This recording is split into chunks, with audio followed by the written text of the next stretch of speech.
چلیے ہم سب سے پہلے اپنی غزل کے شاعر کا تعارف دیکھتے ہیں۔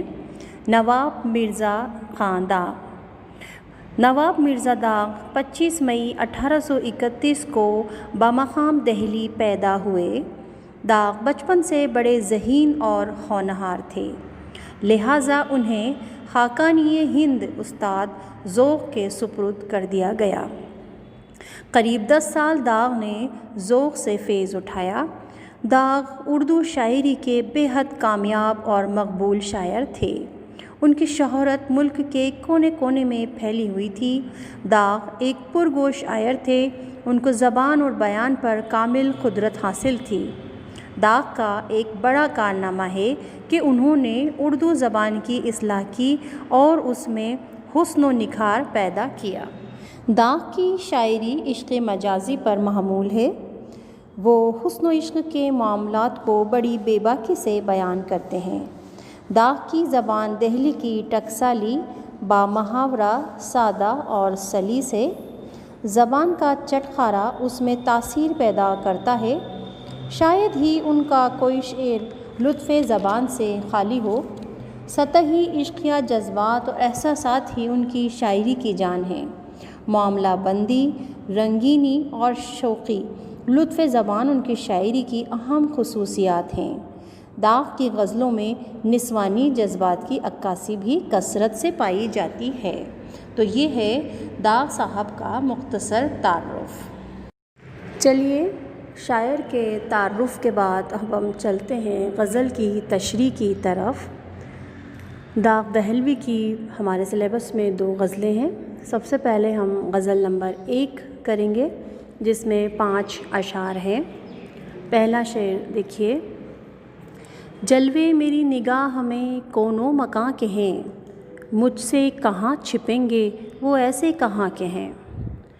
تو شاعر اپنے غزل کے اس مطلع میں فرماتے ہیں کہ میری نگاہ کے سامنے دونوں جہاں کے جلوے نمایاں ہیں، کوئی چیز میری نظر سے پوشیدہ نہیں ہے۔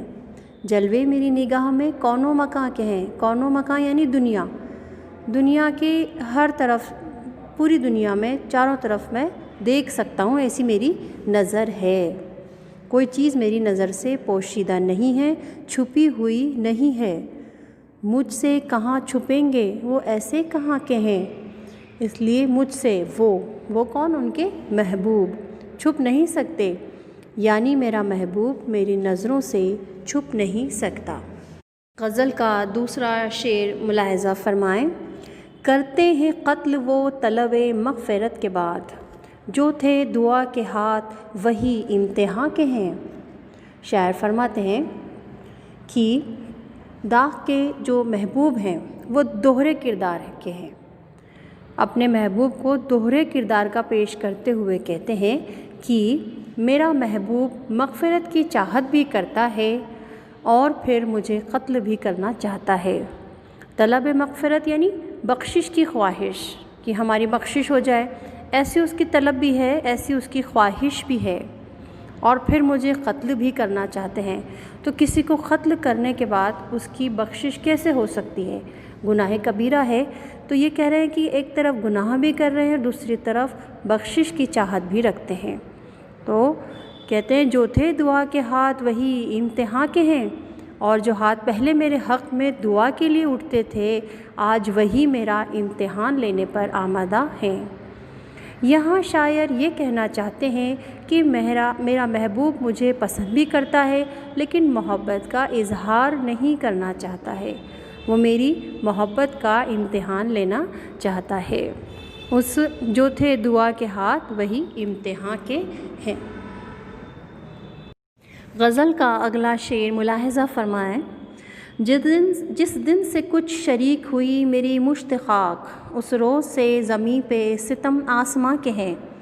مشت خاک یعنی مٹھی بھر خاک، تو انسان یعنی مٹھی بھر خاک، انسان جو مٹی کا بنا ہوا ہے۔ تو شاعر فرماتے ہیں کہ جس دن سے انسان اس زمین پر آیا ہے، رونما ہوا ہے، اسی روز سے زمین پر جو ستم ہیں آسمان کے، وہ بہت زیادہ بڑھ گئے ہیں۔ اس کا یہ بھی مطلب ہے کہ جس دن سے شاعر کہتے ہیں کہ میرا محبوب میری زندگی میں آیا ہے، اس دن سے مجھ پر آسمان کی سختی اور ظلم و ستم تیز ہو گئے ہیں، یعنی میرا برا چاہنے والے لوگوں کی تعداد بڑھ گئی ہے۔ اس روز سے زمیں پہ ستم آسماں کے ہیں۔ اگلا شعر، کیا جواب حضرت دل دیکھیے ذرا، پیغام بر کے ہاتھ میں ٹکڑے زباں کے ہیں۔ پیغامبر یعنی میسنجر، پیغام لانے والا، لے جانے والا، پیغام بر۔ تو سوال اور جواب اس میں یہ کر رہے ہیں، شاعر فرماتے ہیں کہ پیغامبر یعنی پیغام لانے والے کے ہاتھ میں زبان کے ٹکڑے دیکھ کر میرے دل کا کیا جواب آتا ہے، یہ دیکھیے، تب پتہ چلے گا کہ میرے دل میں کتنا درد ہے، لیکن میرا محبوب میرے دکھ درد کو دیکھنا ہی نہیں چاہتا۔ پیغامبر کے ہاتھ میں ٹکڑے زباں کے ہیں، کیا جواب حضرت دل دیکھیے ذرا، اپنی جو تکلیف ہے وہ یہ ظاہر کر رہے ہیں کہ پیغامبر کے سامنے میں نے میسیج کیا، اپنی زبان کے ٹکڑے ہی دیکھے ہیں ان کے ہاتھ میں۔ اگلا شعر، کیا اضطراب شوق نے مجھ کو خجل کیا، کیا اضطراب شوق نے مجھ کو خجل کیا، وہ پوچھتے ہیں کہیے ارادے کہاں کے ہیں۔ اضطراب مینس بے چینی، بے قراری، خجل خجالت، شرمندگی، شرمسار ہونا۔ تو یہ کہتے ہیں کہ وہ پوچھتے ہیں کہیے ارادے کہاں کے ہیں۔ دا فرماتے ہیں کہ محبوب سے جدائی کی بے قراری نے مجھے بہت شرمندہ کیا ہے، اور جس کی بدولت میں شرمندہ ہوں، یعنی محبوب، وہی مجھ سے پوچھتا ہے کہ تمہارا ارادہ کیا ہے، جس کی وجہ سے میں بے چین ہوں۔ کیا اضطراب شوق، شوق محبوب کے لیے آ رہا ہے، نے مجھ کو خجل، میں خود ہی شرمندہ ہوں اس بات سے، لیکن وہ الٹا مجھ سے پوچھتے ہیں کہ تمہارے ارادے کیا ہیں، جبکہ میرے کیا ارادے ہوں گے، میں تو خود پریشان ہوں ان کی جدائی سے۔ پوچھتا ہے کہ تمہارا کیا ارادہ ہے، اس میں محبوب جان بوجھ کر انجان بن رہا ہے، اور شاعر نے اس میں تجاہل عارفانہ کا استعمال کیا ہے، یعنی جو مطلب ہے وہ بات کچھ اور ہے اور اس کا مطلب کچھ اور بیان کیا جا رہا ہے۔